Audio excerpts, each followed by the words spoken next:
Assalamualaikum warahmatullahi wabarakatuh. Selamat pagi, siang, dan sore. Salam sejahtera untuk kita semuanya. Mudah-mudahan Anda beserta keluarga dalam lindungan Allah Subhanahu wa taala diberi kesehatan dan kekuatan. Hari ini kita akan melaksanakan kuliah lihat video tentang materi medan magnet statik. Ya, sebagaimana sudah saya sampaikan di file yang sudah saya kirimkan, eh, dalam medan magnet statik ini kita menggunakan hukum Biot-Savart. Apa bedanya hukum Biot-Savart dengan medan listrik? Ini versinya mirip seperti di hukum Coulomb dalam medan listrik. Hanya rumusnya juga mirip sekali. Polanya sama. Bedanya adalah bahwa untuk medan magnet menggunakan perkalian silang, medan listrik menggunakan perkalian titik. Nah, satu hal yang sangat penting di sini, medan listrik bergantung pada parameter permitivitas bahan, sementara untuk medan magnet sama sekali tidak bergantung pada permeabilitas bahan mu, ya. Jadi murni untuk medan magnet hanya bergantung pada jarak pada titik uji terhadap sumber medan magnet dan juga elemen arus. Ini contohnya ya. Jadi hal ini penting. Untuk elemen arus bukan I, DI, bukan DL saja, bukan DI saja, tapi IDL. Ini lengkap, tidak boleh salah satu. Kemudian berikutnya, sumber medan magnet bisa terdiri dari filamen arus kawat tipis, bisa juga lembaran tipis seperti ini, bisa juga sebuah konduktor yang mempunyai nilai volume. Untuk lembaran tipis, ini lebarnya B, panjangnya L entah sampai berapa meter, kemudian arusnya I, maka rapat arus untuk kondisi lembaran tipis ini K adalah sama dengan arus dibagi dengan B. Sementara untuk logam bervolume, rapat arusnya adalah J. Rapat arus J nilainya adalah arus dibagi dengan luas penampang, ya. Oke. Kemudian untuk menyelesaikan berapakah rumus medan magnet jika sumber medan magnetnya adalah filamen kawat, itu bisa dikerjakan dengan kondisi dilihat gambar seperti ini. Jadi ada sumber elemen arus IDL dan ini adalah titik uji. Untuk mencari medan magnet di titik 2, ini adalah rumusnya. Ini bisa diselesaikan dengan integral fungsi di atas secara langsung. Ya, dengan matematika kita bisa langsung selesaikan. Tapi ada cara yang kedua. Cara yang kedua adalah dengan cara pendekatan. Pendekatannya adalah seolah-olah si kawat itu mulai dari Z1 tak terhingga di bawah minus tak terhingga dan menjulang langsung ke atas sampai tingginya tak terhingga juga. Artinya kawat ini sangat panjang, tak terhingga. Dengan pendekatan tangan alfa, kemudian sinus dan kosinus, maka diperoleh rumus akhirnya adalah yang ini. Nah, jika ini diselesaikan dengan asumsi yang Z1-nya minus tak hingga dan Z2 tak hingga atau kawatnya itu panjang sekali, maka diperoleh hasil akhirnya medan magnet adalah sama dengan I per 2pi rho. Rho itu adalah jarak dari kawat sampai ke titik uji P.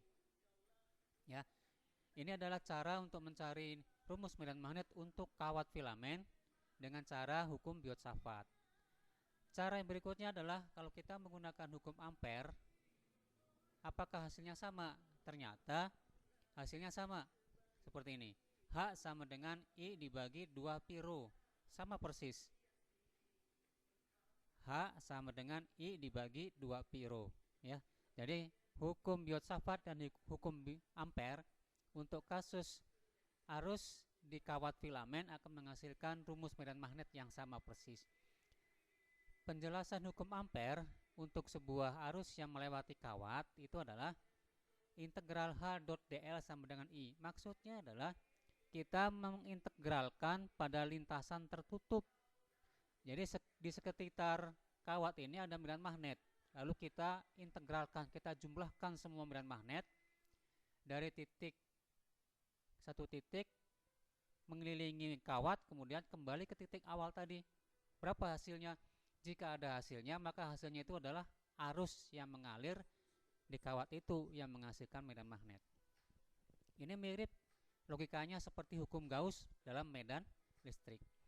Oke, ini untuk kawat terbuka. Bagaimana halnya jika kawatnya adalah kabel koaksial? Untuk kabel koaksial, bagian intinya ini mirip sama persis seperti kawat terbuka yang filamen ini. Hanya dia ada isolator, kemudian ditutup oleh anyaman shielding, ya, anyaman tembaga shielding. Nah, untuk kasus kabel koaksial ini, ternyata kalau kita lakukan dengan menggunakan hukum Ampere, untuk wilayah jari-jari dari A sampai B, berarti ada di wilayah isolator, itu nilai medan magnetnya adalah I/2 piro, sama seperti kawat terbuka. Pertanyaannya, apakah ada medan magnet di dalam kawat intinya atau di shieldingnya atau di luarnya? Nah, ini dia. Ternyata dengan menggunakan hukum Ampere bisa kita peroleh bahwa medan magnet itu di dalam inti ini juga ada medan magnetnya, mulai dari pusat inti sampai ke jari-jari luar inti. Medan magnetnya mempunyai sifat linier, lurus sampai maksimum puncaknya di sini. Kemudian ketika di luar, di isolator, di jari-jari antara A sampai B, itu medan magnetnya turun secara tidak linier, ya, secara parabolik. Kemudian di shieldingnya sendiri juga ada medan magnetnya, sampai di kulit terluar shielding medan magnetnya 0. Dengan cara yang sama kita bisa kesimpulkan bahwa di luar kabel koaksial medan magnetnya tidak ada. Artinya fungsi shielding ini adalah untuk melindungi supaya medan magnet tidak bocor keluar, ya. Oke, untuk kasus dua lembaran arus sejajar ini, kita perhatikan jika ada dua lembaran yang paralel seperti ini, kemudian diberi arus yang arahnya berlawanan, yang satu ke arah AY, yang di atas ke arah minus AY ke kiri, maka kita akan peroleh ternyata medan magnetnya itu bernilai 0 untuk Z minus 0. Berarti di bawah lembaran 1 tidak ada medan magnet. Di atas lembaran 2 tidak ada medan magnet. Medan magnetnya ada di antara kedua lembaran di tengah-tengah. Tentu saja kalau arusnya ini kasusnya adalah berlawanan. Jika arusnya tidak berlawanan, artinya searah, baik lembar 1 maupun lembar 2, maka hal sebaliknya akan terjadi. Justru di antara dua lembaran tidak akan ada medan magnet. Di atas dan di bawah ada medan magnet. Kasus yang berikutnya adalah solenoid. Untuk solenoid biasanya kita bentuk secara teori itulah dari pipa, ya. Pipa itu akan dialiri arus, arusnya muter tidak pernah selesai, tidak pernah berhenti. Ini bisa diimplementasikan secara real dengan cara kita membuat lilitan kawat. Nah, lilitan itu kita aliri arus sehingga seolah-olah arusnya muter terus tidak pernah berhenti. Ya, ini hanya implementasinya aja, ya. Secara realistis memang seperti ini. Tapi kalau solenoid yang dari pipa ini tidak ada, adanya adalah dari kumparan begini. Nah, kalau dilihat menggunakan hukum Ampere yang sama, kita bisa peroleh ternyata medan magnet untuk solenoid itu adanya di dalam solenoid. Di luarnya tidak ada. Anda perhatikan rumus ini, ya. Medan magnet solenoid itu adanya di jari-jari yang lebih kecil dari A, artinya di dalam solenoid. Di luar tidak ada. Nah, medan magnet solenoid itu bergantung pada berbanding lurus terhadap jumlah lilitan dan arus. Artinya kalau jumlah lilitan kita naikkan, arus kita naikkan, maka makin tinggi medan magnetnya. Sebaliknya kalau jaraknya atau panjang solenoid ini kita panjangkan, justru medan magnetnya makin kecil. Untuk toroid juga sama, ya. Untuk toroid kita bisa lihat ternyata medan magnet itu adanya di dalam cincin medan magnet.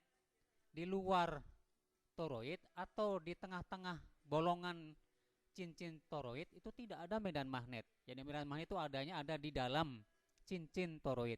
Berapa besarnya? Besarnya sama, bergantung pada jumlah lilitan dan arus yang mengalir. Tapi dia berbanding terbalik terhadap diameter dari cincin. Jadi diameter ini, ya, lebar cincin, bukan lebar dari tengah-tengah cincin sampai ke sini, bukan, tapi lebar dari tebal cincin, ya, itu untuk toroid. Oke, kemudian berikutnya adalah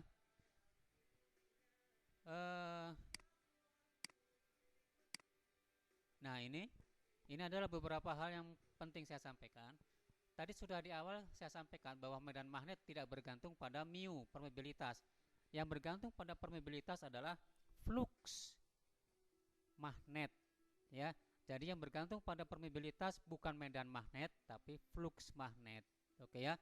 Berikutnya beberapa persamaan Maxwell. Dari 4 permasalahan Maxwell ini Anda harus bisa baca, Anda bisa simpulkan bahwa untuk divergensi flux listrik yang sudah pernah saya sampaikan sebelum UTS itu nilainya adalah rho. Artinya apa? Flux listrik dihasilkan oleh rapat muatan. Sementara untuk hukum Gauss medan magnet, divergensi flux magnet sama dengan 0. Artinya apa?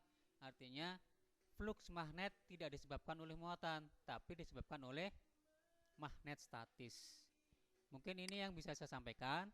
Setelah video ini Anda perhatikan, Anda tonton, ya, Anda pelajari ulang, Anda bisa mengerjakan soal kuis yang sudah saya sampaikan di Google Classroom. Demikian, terima kasih. Assalamualaikum warahmatullahi wabarakatuh.